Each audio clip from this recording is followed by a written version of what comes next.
Järgmiseks vaatame, kuidas sõidupäevikus muudatusi teha.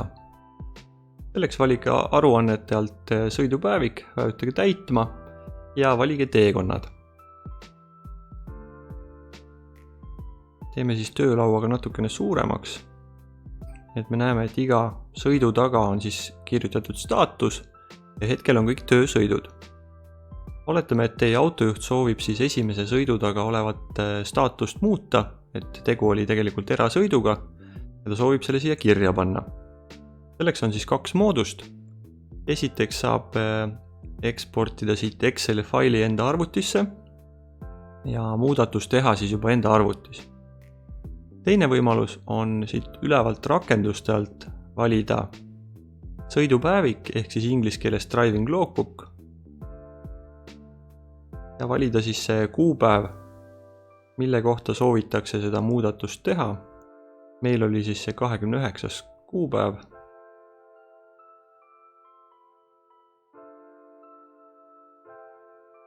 Kohe tekib selline rippmenüü võimalus ja siit saate ära muuta siis töösõidu erasõiduks. Samamoodi saate teha siia märkused ja salvestada. Kohe kui on salvestatud, tekib ka siis kasutaja nimi, kes selle salvestuse siia konkreetselt tegi.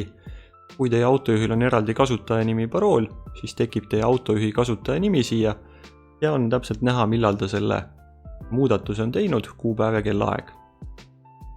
Kui autojuht on nüüd kõik ülejäänud sõidud üle vaadanud ja veendunud, et need olid töösõidud, siis saab vajutada siin üleval nuppu kohaldada ja salvestatakse kõik muudatused salvestatakse ära ja saate siit ülevalt siis võtta näiteks Exceli formaadis endale sõidupäeviku, alla laadida või siis alla laadida endale arvutisse ja sealt saata siis juba raamatupidajale.